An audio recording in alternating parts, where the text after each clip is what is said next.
জেনথিয়াম উদ্ভিদে ধারাবাহিক কলম পরীক্ষায় পরোক্ষ আবেশন কিভাবে প্রদর্শিত হয়? How is indirect induction demonstrated in serial grafting experiments in Gentian plants? জেনথিয়াম উদ্ভিদে ধারাবাহিক কলম পরীক্ষায় পরোক্ষ আবেশন নিম্নলিখিতভাবে প্রদর্শিত হয়। In serial grafting experiments in Gentian plants, indirect induction is demonstrated in the following ways. প্রথম কলম, ফার্স্ট গ্রাফট, একটি জেনথিয়াম উদ্ভিদের পাতা যা ফুল ধারণের জন্য উদ্দীপিত হয়েছে সেটি একটি অ-উদ্দীপিত উদ্ভিদে কলম করা হয়।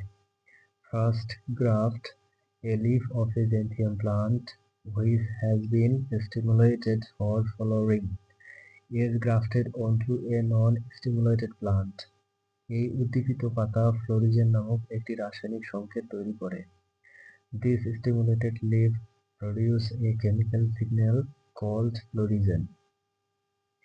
দ্বিতীয় কলম, প্রথম কলম করা উদ্ভিদ থেকে একটি পাতা নেওয়া হয় এবং সেটি অন্য একটি অ-উদ্দীপিত উদ্ভিদে কলম করা হয়। Second graft, a leaf is taken from the first grafted plant and grafted onto another non-stimulated plant. দেখা যায় যে দ্বিতীয় কলম করা উদ্ভিদটিও ফুল ধারণ করে যদিও তার নিজের কোনো উদ্দীপিত পাতা নেই।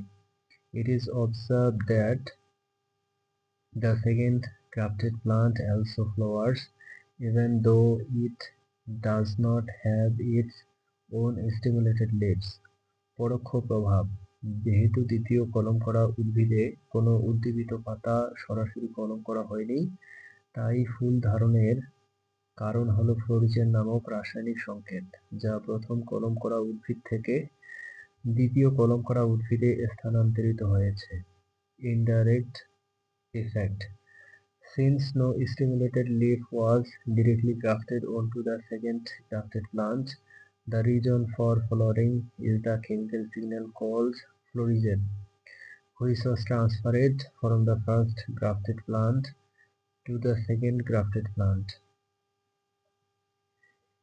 এটি পরোক্ষ আবেশনের প্রমাণ যেখানে একটি উদ্দীপক ফ্লোরিজেন সরাসরি কোনো কোষে প্রভাব না ফেলে অন্য একটি উদ্ভিদের মাধ্যমে প্রভাব ফেলে ফুল ধারণ করায়। This is proof of indirect induction where a stimulus fluorescen does not directly affect any cell but causes flowering by affecting another plant. ফুলের উদ্দীপনা বিভিন্ন গণের মধ্যে কিভাবে স্থানান্তরিত হয়? How is follower stimulus transferred between different genera? ফুলের উদ্দীপনা বিভিন্ন গণের মধ্যে কলম করার মাধ্যমে স্থানান্তরিত হতে পারে। Floral stimulus can be transferred between different genera through grafting. এই প্রক্রিয়ায় একটি উদ্ভিদের উদ্দীপক শাখা অন্য একটি উদ্ভিদের উপর কলম করা হয়। In this process, a branch of one plant stimulus is grafted onto another plant recipient. যদি উদ্দীপক উদ্ভিদটিতে ফুল ফোটার সংকেত থাকে তবে সেই সংকেত গ্রহীতা উদ্ভিদের স্থানান্তরিত হতে পারে।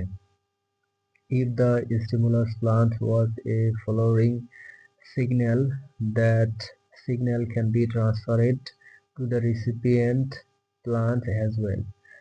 ফ্লোরিজেন নামক হরমোন এক্ষেত্রে গুরুত্বপূর্ণ ভূমিকা পালন করে যা কলমের মাধ্যমে এক উদ্ভিদ থেকে অন্য উদ্ভিদে যায় এবং ফুল ফোটাতে সাহায্য করে। The hormone called fluorescein plays an important role in this case, which goes from one plant to another through grafting and helps in flowering.